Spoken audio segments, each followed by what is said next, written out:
구체적으로 이제 어떤 식으로 작성하게 되는지 예시를 보여드릴게요. 왼쪽에 보시는 거는 탈락한 과제고요. 오른쪽에 보시는 거는 선정된 사업계획서입니다.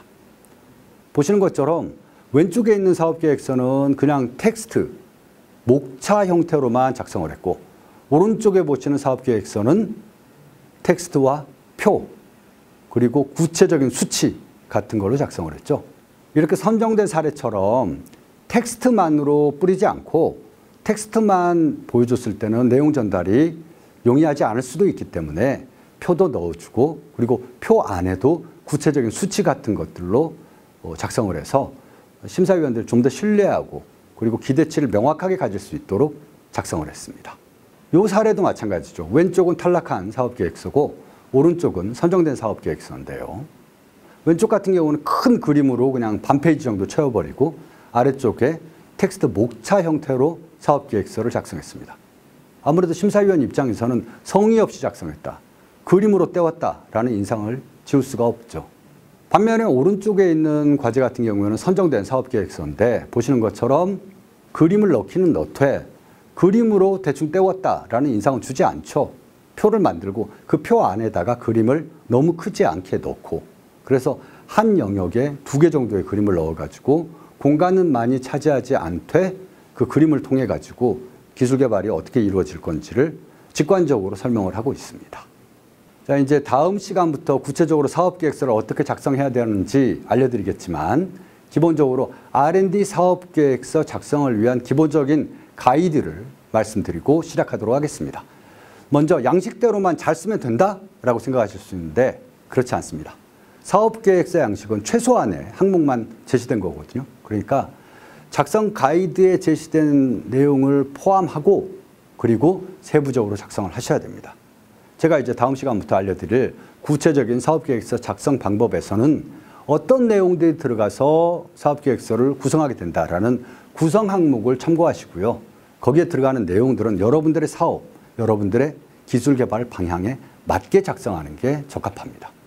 그리고 작성하는 폰트 사이즈는 무조건 11, 12 정도의 폰트를 사용하십시오.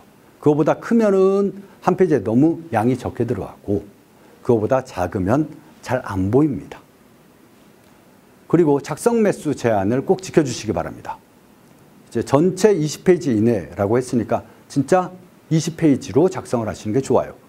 앞쪽에 있는 개요, 요약문 페이지는 페이지 수에서 제외하고, 그리고 그 다음 페이지에 있는 자가진단표도 페이지 수에서 제외하고, 기술개발 목표부터 1페이지로 해서 20페이지 이내로 작성하는 것을 권해드립니다.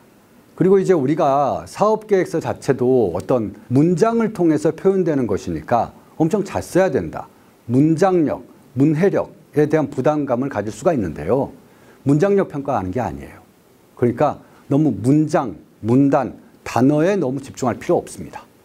그렇기 때문에 뭐 최고, 최적, 다양한, 여러 가지 이런 모호한 표현, 막연한 표현은 자제하시고 구체적이고 담백하게 작성하는 게 중요합니다. 왜 필요한지, 그리고 어떻게 개발할 것인지에 대해서 구체적인 설득 과정을 작성해 주셔야 되고, 요거는 문장 형태로 쓰시면 안 되고 개조식, 뭐뭐 하였음 혹은 명사형으로 끝나게 그렇게 작성해 주셔야 됩니다. 네, 그러면 디딤돌 과제의 주요 선정, 그러니까 채점 기준에 대해서 살펴보도록 하겠습니다. 평가 항목은 뭐 기술성, 시장성, 사업 역량, 그리고 사업화 계획, 그리고 연구개발비, 편성 적정성, 그리고 마지막으로 지역 특화 연계성 등을 평가 항목으로 하고 있습니다. 구체적으로 어떤 것들을 평가할지는 오른쪽에 적혀 있습니다. 그런데 이런 그 평가 요소, 채점표를 보고 저거를 잘 준비해야지 하고 사업계획서를 쓰면 밸런스가 깨집니다. 제가 이제 다음 시간부터 구체적으로 사업계획서를 어떻게 작성해야 되는지 하나하나 알려드리고 또 실제 선정 사례들도 보여드릴 텐데요. 그렇게 충실하게 사업계획서 내용을 작성하다 보면 오른쪽에 보시는 평가 요소들이 하나씩 하나씩 채워질 겁니다. 저런 요소들이 채워지지 않았을 때 낮은 점수를 받는 거고요. 하나씩 하나씩 다 채워졌을 경우에는 높은 점수를 받을 수 있는 겁니다. 엄밀히 말하면 각각의 평가 요소들을 얼마나 잘 썼느냐라는 것도 중요하지만 각각의 평가 요소들이 다 반영이 돼서 적절하게 사업계획서가 작성이 됐느냐를 가지고 판단한다고 보시면 될 것 같아요. 어떻게 하면 디딤돌 과제에서 선정이 될 수 있는지 선정되기 위한 핵심 전략은 몇 가지만 짚어보도록 하겠습니다. 첫 번째, 문제 해결 중심의 기술 명분을 제시해 주셔야 됩니다.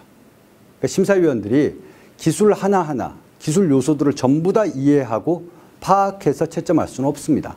그렇기 때문에 기술을 푼다, 기술을 이해시킨다라고 보지 말고 문제를 이해시킨다, 문제를 판다라고 생각하십시오. 이런 문제가 있으니까 이런 문제를 풀겠다. 그러면 심사위원이 이해할 수 있다면 높은 점수를 받을 수 있는 거죠. 그리고 시장 진입 시나리오의 구체성을 보여주십시오. 시장에 어떻게 들어가고 돈을 버는 형태는 어떤 형태로 벌게 된다라는 것을 구체적으로 그려주십시오.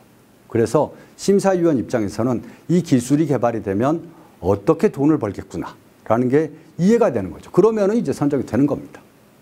그리고 실행 가능한 팀 구성 계획을 넣고 역할을 명확화해라라는 겁니다. 누가 어떻게 만들고 그리고 그렇게 만들기 위해서 전문 인력들, 적정 인력들로 구성되어 있다라는 것을 자세히 보여주셔야 돼요. 바로 우리 연구팀을 통해 가지고. 그리고 마지막으로 심사위원 눈높이에서 요약 메시지를 각인시켜 줘야 됩니다.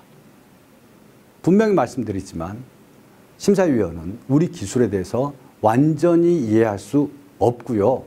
완벽하게 공감할 수 없습니다. 그리고 심사위원은 하루에 8개, 10개 심사를 해야 돼요.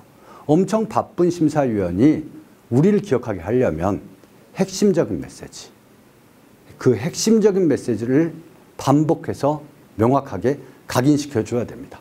그렇지 않으면 하루 8개, 10개의 심사를 다 끝내고 나서 어떤 기업을 선정해야지 하고 돌이켜봤을 때 우리 기업에 대해서는 아무것도 떠오르지 않는다면 우리는 선정될 가능성이 그만큼 낮아지는 겁니다.